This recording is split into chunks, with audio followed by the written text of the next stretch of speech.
Chris, and today I'll be talking about STL's Purple Clay Soprano Ocarina. The Purple Clay series is designed for professional use, so these ocarinas are ideal for live performances and recording. They're also great for players who started out on a ceramic ocarina, but are now looking to upgrade to an ocarina with more potential. A lot of care went into the design of these ocarinas, and everything from the type of clay used to the ergonomics to the tone and breath control is designed with performance in mind.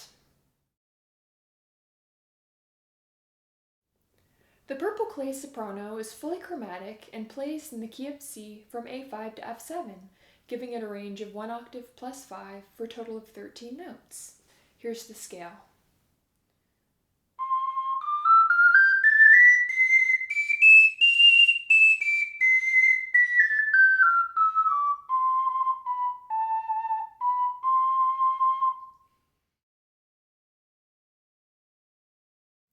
The Purple Clay Soprano is about 5 inches long, and it's about 2.5 inches wide.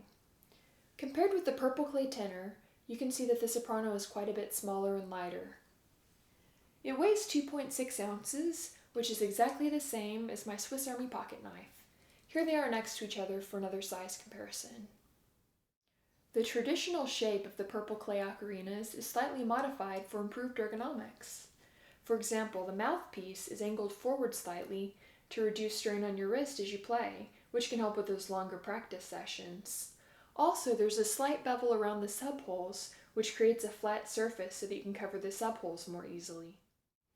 Purple clay, the material used for these ocarinas, is a rare natural mineral resource found only in the region of Yixing, China, and it's valued for its natural beauty and durability. Because purple clay is more porous than other types of clay, the purple clay ocarinas have a great texture, which helps make it easier to keep a good grip in the ocarina while playing. One thing I've noticed about glazed ceramic ocarinas is that they can become very slippery if your fingertips become moist with sweat. Because purple clay has the ability to absorb moisture, I've noticed that the purple clay ocarinas tend to stay dry when I play, which can be an added benefit in performance situations. Because of its small size, players with larger hands may find that their fingers feel a bit crowded on the Purple Clay Soprano. It's also important to consider the pitch range of the instrument. If you have large hands, or if you prefer a deeper tone, you may find the Purple Clay Tenor C or Tenor F to be more to your liking.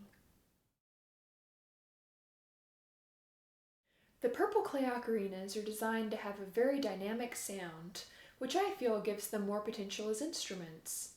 To stay on pitch, you'll want to use softer breath on the lowest notes, with an increasing amount of breath going up the scale, and by the time you reach the highest notes, you'll want to use very firm breath pressure.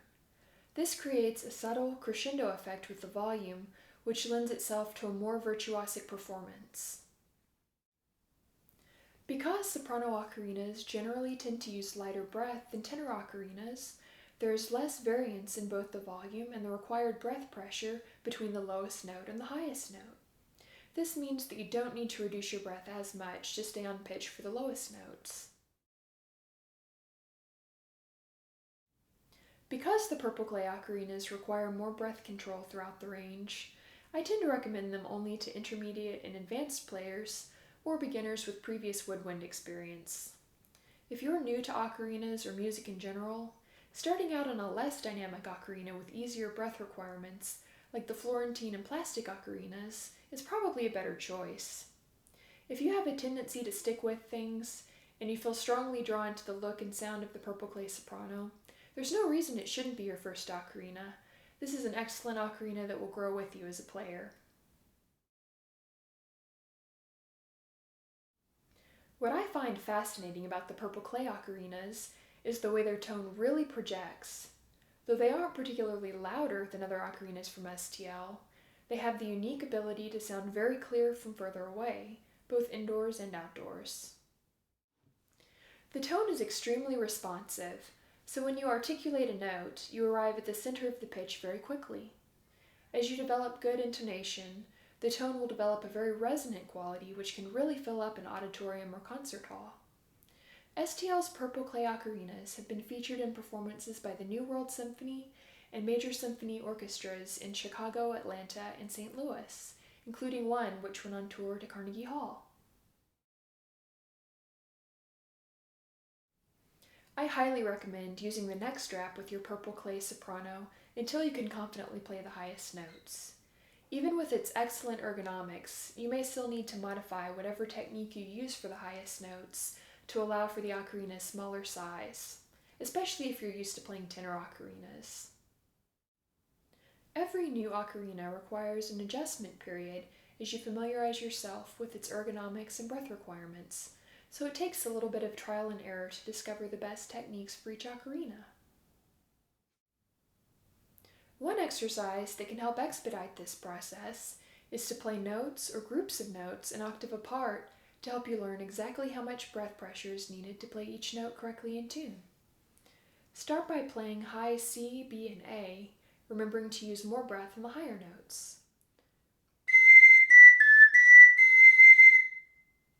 Then play low C, B, and A, using less breath, and try to get them to sound as close in pitch as possible.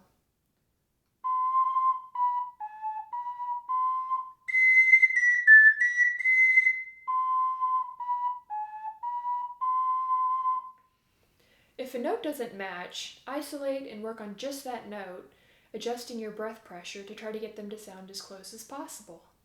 Some ocarinas require you to reduce your breath more on the lowest note than others.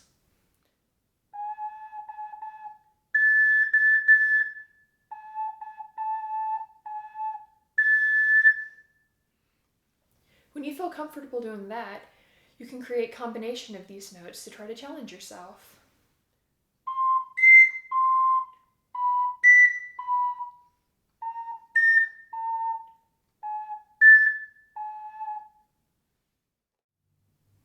With practice, learning exactly how much breath to use will eventually become automatic, and then it becomes much easier to stay on pitch consistently.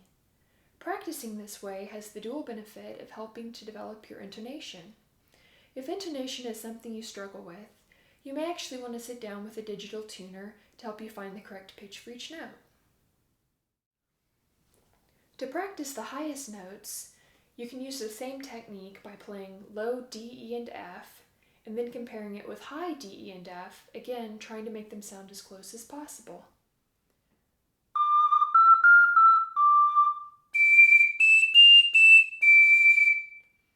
This can help you discover the correct amount of breath needed to play the highest notes.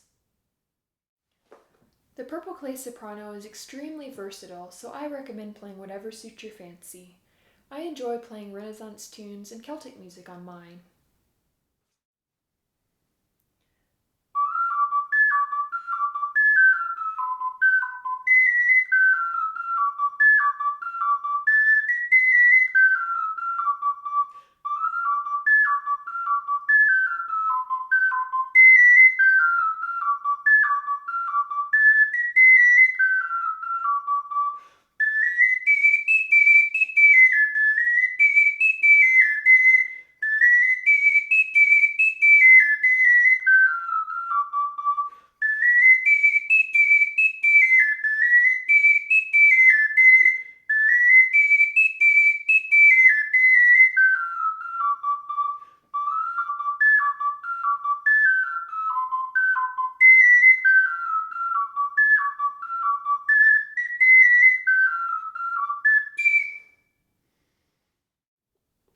Well, that's about it for this time. Thanks for watching.